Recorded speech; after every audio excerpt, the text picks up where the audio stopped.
Welcome to the Short Score, your weekly update of roping news from around the industry, where you can find the latest on the sport from the pro rodeo ranks to the jackpot world. I'm Taylor Vollen, and I'm your host.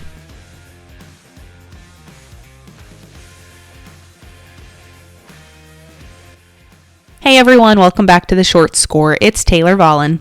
This time of year always makes me laugh because I feel like people consider it the downtime portion of the rodeo season. And since you can't see my air quotes, I definitely say that sarcastically. But I feel like this time of year is honestly really busy. We stay busy, I know. Circuit final season has been in full swing since the beginning of October, but I think we've finally gotten down to the final 4 or 5. There have been some really neat stories and wins that have come out of the circuit finals this year. So, on this episode of The Short Score, which is brought to you by our friends at Purina, I'm going to be sharing some of those circuit stories with you. First on this episode, we have Jared Fillmore. Jared won the Wilderness Circuit Finals behind Rhett Anderson, and Jared's story of the things he overcame to even be roping today I thought was really neat. So here is a little bit on how they won the Wilderness Circuit Finals.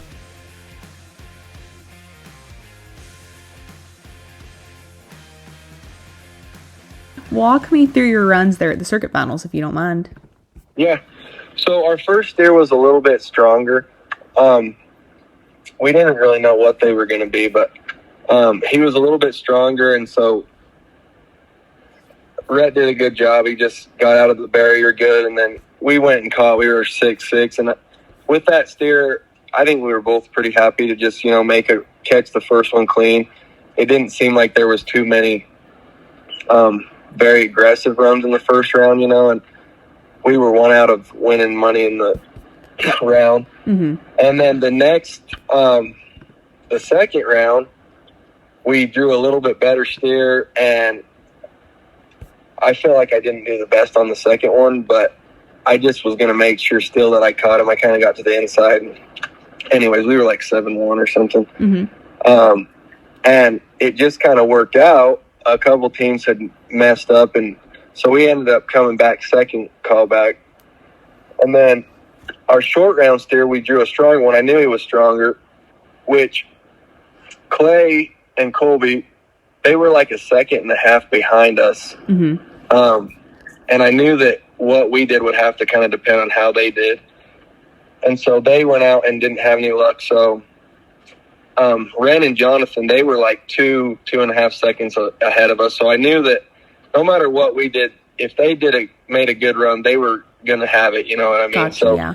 At that point, we just needed to catch and let the chips fall. So Rhett got out good and spun this good steer, and I feel like I did a good job. I did what I wanted to. I just kind of blocked and tackled him, and we were 6-6 again. Mm-hmm. And then they didn't have any luck, so it just was our day, But right. That's kind of how it went for us. Mm-hmm. Is this your first time to win the circuit finals? Yes. What's it mean to you? I'm pretty happy about it. I mean, I think that for me, it's kind of just like a little bit of the ladder. I feel like it's probably something that I needed to do with my little journey. But, obviously there's bigger things to win and stuff, and I understand that. But, I mean, it does mean something to me just because from where I'm from, I didn't, my family never came from rodeo or roping or anything like that. And so I was thinking about it, and then with my accident and everything, I feel like I'm kind of hard on myself. I don't really like to celebrate, little things or whatever. But mm-hmm. I do feel like it's something that I kind of sat down and was like, hey, that was good. I was glad to accomplish that. You know what I mean? Yeah. Just because, there's a lot of people that rodeo all the time, that it's not a very big win to some people. And I get that. But to me, it does mean something just because, I haven't came from something like that, so it's just a stepping ladder that I feel like I'm glad to get accomplished. Right. That makes sense. Now, can I ask, can you tell me about your wreck a little bit, if you don't mind? Yeah. I got in an auto pedestrian accident, and I was in a coma for a few weeks. I had 37 broken bones, and then I had 2 brain surgeries, and then when I woke up, they told me that I wouldn't be able to walk again. And so, you know, that's a God thing, and I realized that God brought me through that and whatever, you know. And so I kind of always relay anything in my life, you know. I just kind of look back on that, you know. I always think people are always like, you know, what do you think about before you make a run? And I'm like, well, I always think about my mom sleeping on a metal bench for 2 months while I was in the hospital, you know, like that's what gets my blood pumping, you know. But it's just different for everybody. But so, yeah, and I feel like, so, you know, that they told me I wouldn't walk, and so then eventually I was walking, and then I was running, and then they're like, hey, like, this kid can't ride a horse, like, it maybe like at a certain therapy deal, like if he had helmets and padding or whatever. And I was like, you know, when I was healthy enough, so I just went and threw a saddle on. I had my one arm was in a sling. There's actually a picture of it, but I have an arm in a sling, one of my legs cast, and then I have a neck brace on, and I threw a saddle on this old mare, and I came out. I just got on her, and then my mom came outside and saw I was on her, and she was like just sobbing, like, oh God, you know. Yeah. But you know, everyone's got their story. I'm not saying anything, but it does kind of make it, you kind of cherish little things like that a little bit more, you know, when you feel like you maybe weren't ever going to be able to do something. So then for me to do the circuit finals, I felt like I was thankful to God that he kind of brought me through all that, you know.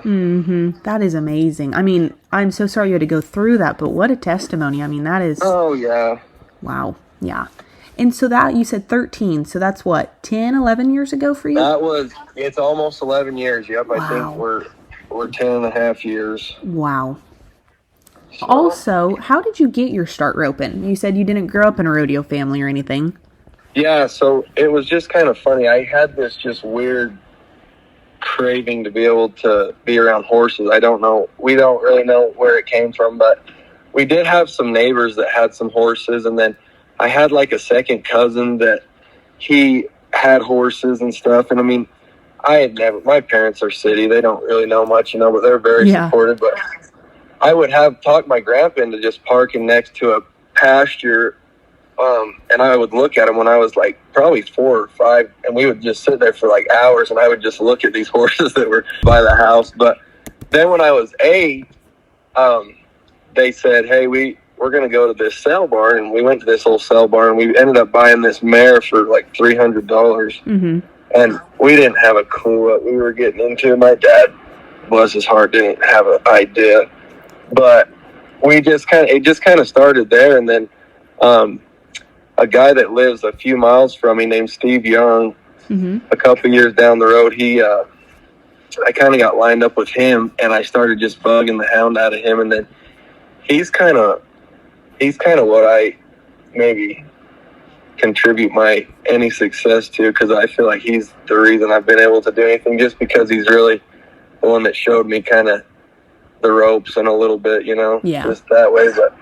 But yeah, that's kind of how it went. And so it just kind of has gone from there. And still my family doesn't do nothing with horses. I got a brother that's allergic to horses and it's all good, you know. It's just kind of my little deal. But I feel like I'm thankful I had it that way, because then I've, you know, been able to it's kind of pushed me to meet more people, and I've made a lot of good friends because of it. Right.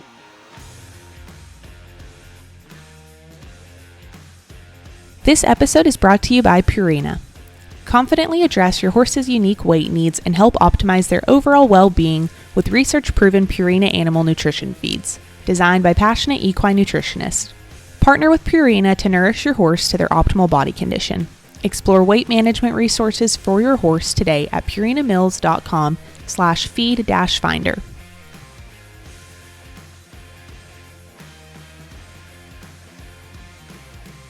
And lastly, I bring you Braden Puring from the Badlands Circuit. This is a fun story in my opinion, because pretty much all summer, Braden was actually battling his little brother at the top of the Badlands Circuit standings, and when it was all said and done, Braden took home the Badlands year-end title. So here is a little bit on the year that he had.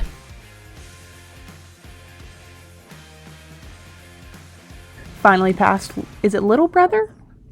Yeah, my little brother. So, I mean, you guys battled kind of all season, or at least there toward the end, didn't you? Yep. Yeah, he had a heck of a year. He's never made it before, nothing like that. So I was pulling him for him. But, yeah, we were kind of first and second all throughout the year. Yeah. Does that make it a little bit more fun to be going battling against your brother like that?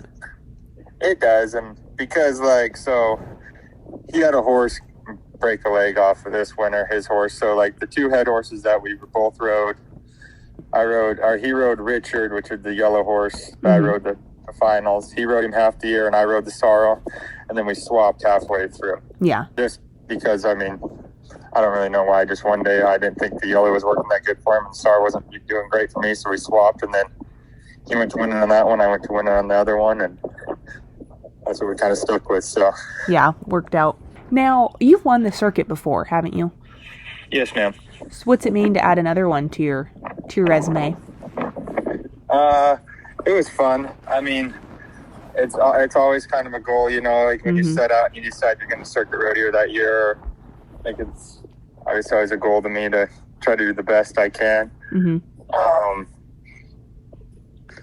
I don't know. It feels as good as it did winning the first one as it does the second. It's just a good accomplishment. Make me feel good about it. Yeah. Just a good feeling. Yeah. Gives the guy some confidence going into the winter. Mm-hmm. Tell me about your year, because you started the year out kind of rodeoing, didn't you? Yeah, so this year, when me and Junior, I roped the Junior D's throughout the winter, and we set out, and he was decided he wanted to be a healer, and it's something we had talked about since we've been 14 years old. We grew up together. I was going to head, he was going to heel one year, and we had a lot of fun. We both learned a lot with him healing and me heading for him, and we did okay.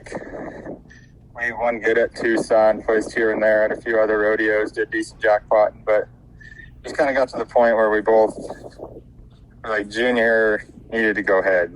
That's what he's good at. And then I decided I wanted to come home anyway and chase cows around Hope. So it worked out good. And then I called Dylan Hart. Mm-hmm. And when I left California, gotcha. When I left Clovis, I called him and asked him if he wanted to circuit rodeo. He didn't have a partner at the time. Mm-hmm. And so then I just decided to stay home and just go to strictly only circuit rodeos. I don't think I went out of, besides Cheyenne, I didn't go out of circuit once. Right. This year, which was unlike me. The last 3 years, I've rodeoed a little bit. Mm-hmm. And so it was fun, though. It's kind of, I shouldn't say relaxing, because no matter what you do, it's you're going 110. For sure. Whether you're circuit rodeo or rodeo, and you're always gone, it seems like. But I got to stay home a little bit more and hang out and got a lot more accomplished that way. Right. All works out. Now, you guys had a good 4th of July, didn't you? Yep. Yeah, we had a really good 4th. Tell you the truth, it was pretty rough. We did decent right when we first started. Mm-hmm. And then it went pretty rough there for a while. And then once the 4th hit, we kind of dinged them pretty good for Delphouche, Killdeer, Mandan. And that, before this year, I had won the most I ever won over the 4th of July at them circuit rodeos Mandan. Them was $200. Really? And I think we won $7,800 or something. Good week. Mm-hmm. Good 3 days, I should say. But yeah. So no, that was the first time I've ever really did very good over the 4th. So that was fun, blessing. Yeah.